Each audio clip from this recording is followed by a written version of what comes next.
lupa untuk nge-record untuk laporan.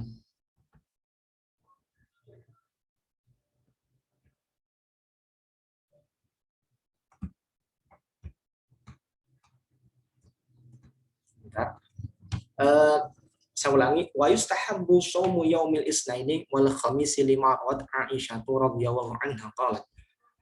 Disunahkan puasa di hari Senin dan Kamis sebagaimana yang telah diriwayatkan oleh Aisyah istri Nabi Muhammad. Redaksi hadisnya seperti ini, kana Rasulullah, hadis dari Aisyah, kana Rasulullah yataharra saumal isnaini wal khamisi. Bahwasanya Rasulullah Shallallahu Alaihi Wasallam itu sangat memperhatikan puasa Senin dan Kamis, puasa di hari Senin dan Kamis yataharra. Qala at-Tirmidzi haditsun hasanun gharibun. Kata Imam Tirmidzi berkomentar bahwasanya kualitas hadis ini adalah hadis hasan. Hadis hasan itu level di bawah sahih, tentunya yuhtaju bihi, bisa dijadikan hujjah. Gharib. Wa qala fihi ma. Wa qala, dan dari Aisyah pula, itu redaksi yang lain, maaf dari Tirmidzi pun dari jalur sanad Aisyah. Danaka yaumani tu'aradu fihima al-a'malu ala rabbil alamina fa ahabbu ayyurada amali wa ana shaimun.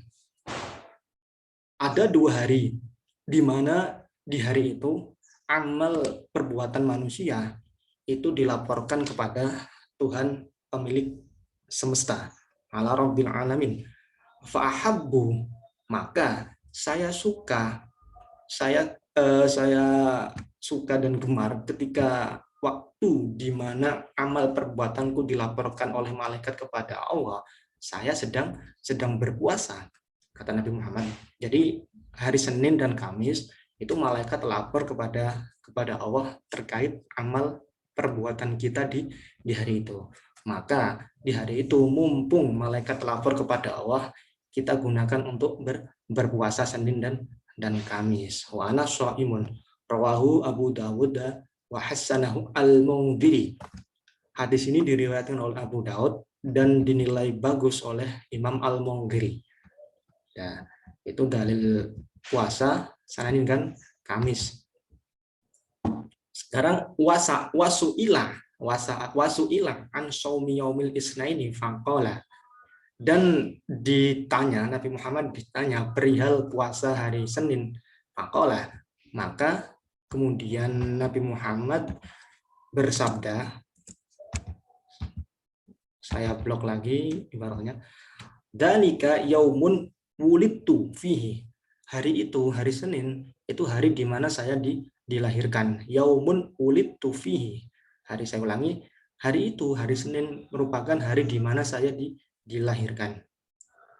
Wa unzila alayya fih, dan saya diturunkan Al-Qur'an, dan hari di mana saya diberi amanah, diberi risalah berupa Al-Qur'an pertama kali. Rawahu Muslim, ini diriwayatkan oleh Imam Muslim. Jadi hari Senin itu hari istimewa menurut Nabi, sebab di hari itu beliau dilahirkan, dan yang kedua beliau mendapati wahyu berupa Al-Qur'an di hari Senin. Maka disunahkan untuk berpuasa. Selain hari itu memang amal perbuatan manusia itu dilaporkan kepada Allah. Selanjutnya hari di mana disunahkan untuk berpuasa, wa syahrul muharrami liqaunihi afdhalus syiyami ba'da syahri ramadhana syahrul wahil haram. Bulan Muharram secara penuh ya, secara penuh 30 hari itu juga disunahkan untuk berpuasa. Kalau 10 Muharram yang dikenal dengan Asyura, dan ke-9 Muharram yang kita kenal dengan Taswa yang sudah kita bahas sebelumnya, itu secara khusus memang kita disunahkan berpuasa di 2 hari itu di bulan Muharram. Tapi kalau kita berpuasa penuh di bulan Muharram 30 hari, itu juga disunahkan, disyariatkan dan berhukum sunnah. Wa syahrul muharrami liqauli, dan puasa di bulan Muharram secara utuh berdasarkan hadis afdhalus siyami ba'da syahri ramadhana syahrullah.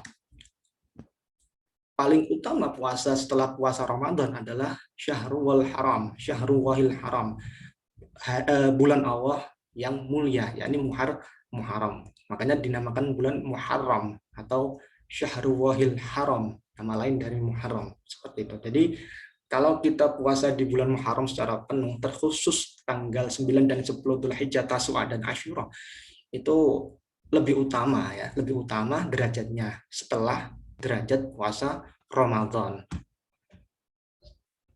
Selanjutnya, hari di mana disunahkan untuk berpuasa, wal ayyamul bidi.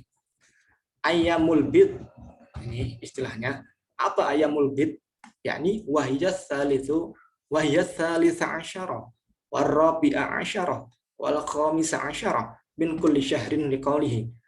Ayyamul bid itu adalah tanggal ke-13, ke-14, dan ke-15 dari setiap bulan Hijriyah ya.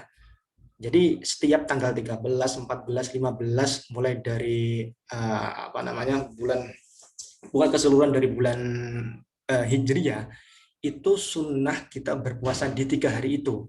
Namanya adalah Ayyamul Bid. Berdasarkan hadis Nabi, ya Abadar ya. Ya Abadar, idza sumta minasyahri fasum. Wahai Abidar, salah satu nama sahabat Nabi, ketika engkau menghendaki berpuasa dari keseluruhan bulan, ya, dari mulai bulan Muharram, ya, Muharram sampai bulan terakhir itu dari bulan Hijriah, ya Abadar, wahai Abu Dar, ketika engkau menghendaki berpuasa di setiap bulan dari bulan Hijriah, fasum salatsa asyrata, maka berpuasalah dari tanggal 13, 14 dan 15 dari setiap bulan itu. Ya, dari setiap bulan itu. Shahahahu Ibnu Hibban. Hadis ini ditashih oleh Ibnu Hibban, dianggap benar atau bernilai sahih menurut Ibnu Hibban. Waqala at-Tirmidzi haditsun hasanun, dan Imam Tirmidzi mengomentari bahwasanya hadis ini hasan katanya. Waqala alaihi salatu wassalamu li Abdillah ibni Umar. Kemudian Nabi Muhammad bersabda kepada Abdullah ibnu Umar, putra dari Umar bin Khattab, atau sering kita dengar dengan nama Ibnu Umar. Abdullah ibnu Umar ya, Ibnu Umar itu. Sum minasyahri salasata ayyamin. Berpuasalah dari setiap bulan di 3 hari ya. Salasata ayyamin, di 3 hari. Ya, tanggal 13, 14, 15 di setiap bulan. Itu dinamakan dengan ayyamul bid. Fa innal hasanata bi asyri amthaliha, karena hal-hal yang bernilai bagus atau bermuatan bagus bi asyri amthaliha itu dilipat gandakan menjadi 10 pahala, 10 kebaikan ya. Hal-hal yang bermuatan kebaikan di hari itu, di hari tanggal 13, 14, 15 di setiap bulan, itu dilipat gandakan bi asyri amthaliha, 10 kebaikan. Wadzalika mithlu siyamid dahri, dan itu merupakan semisal ya, dan itu seperti puasa setahun. Kita mengerjakan 13, 14, 15 atau ayyamul bid di setiap bulan, itu laksana kita mengerjakan puasa setahun. Kayak puasa Syawal itu kan 6 hari, samanya dengan puasa setahun penuh. Mithlu siyamid dahri muttafaqun alaihi. Yang terakhir, hari di mana disunahkan untuk berpuasa seperti ini adalah puasa Daud. Puasa Daud, mungkin ada yang belum kenal dengan istilah puasa ini. Kaifiyahnya atau mekanismenya seperti ini. Wa afdhalus siyami antasuma yauman wa tafturu yauman. Paling utamanya puasa adalah sehari puasa, sehari tidak puasa. Jadi hari ini semisal kita berpuasa, selain puasa yang wajib ya, dan puasa-puasa sunnah yang sudah tertentu seperti yang sudah diuraikan di atas atau sebelumnya, sehari puasa, besok tidak puasa, lusa puasa, esoknya setelah lusa tidak berpuasa. Nah, itu afdol, itu lebih utama. Wa tafturu yauman lima rawa Abdullah ibni Amrun an-Nabiyya. Hal ini berdasarkan dengan apa yang telah diriwayatkan oleh Abdullah ibnu Umar, bahwasanya Nabi Nabi Muhammad bersabda kepada Ibnu Umar, sum yauman wa aftir yauman. Puasalah sehari dan tidak berpuasalah sehari, ya. Fadalika syamu Dauda, dan itu merupakan puasa yang dikerjakan oleh Nabi Daud. Jadi Nabi Daud dulu itu sehari puasa, besoknya tidak, lusanya puasa, esok setelah lusa tidak, dan seterusnya. Itu karena itu pertama kali dikerjakan oleh Nabi Daud dan masih dianggap bagus di syariat Nabi Muhammad, itu termasuk syar'uman qablana syar'un lana. Kalau di tataran ilmu usul fiqh, ya, syariat umat terdahulu, syariat yang dikerjakan oleh umat dan nabi terdahulu sebelum umat dan Nabi Muhammad, kok masih diterapkan di syariat Nabi Muhammad, namanya istilahnya syar'uman qablana syar'un lana. Syariat umat sebelum kita, syar'un lana, itu disyariatkan pula bagi kita. Secara umum, puasa Ramadan itu juga syar'uman qablana syar'un lana.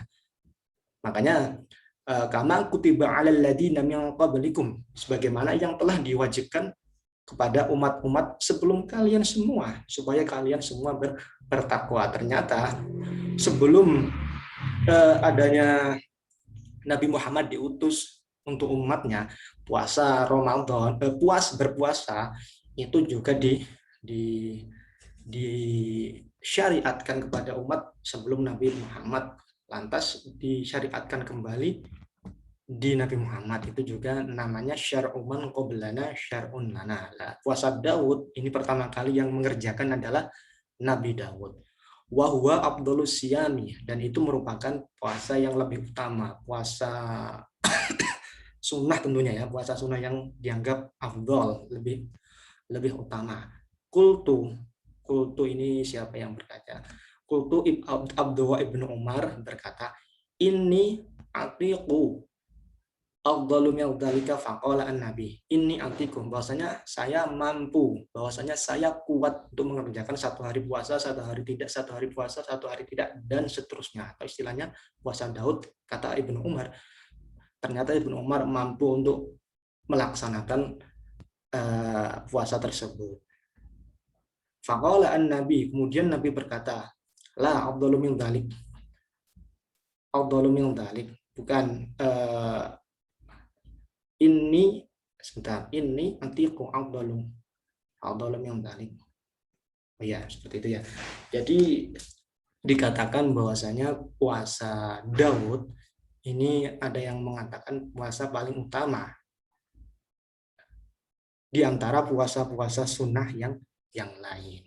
Demikianlah para hadirin sedikit yang saya sampaikan di siang menjelang pagi menjelang siang ini dari kitab Fiqhus Shaum. Kitab ini khusus membahas tentunya, ya, bagi yang mungkin sempat bergabung, khusus membahas tentang puasa dan hal-hal yang berkaitan dengannya, mulai dari syarat pengerjaan, rukun, kemudian niat, kemudian hal-hal yang membatalkan puasa, kemudian kesunahan berpuasa, hari di mana disunahkan berpuasa, banyak, ya, banyak.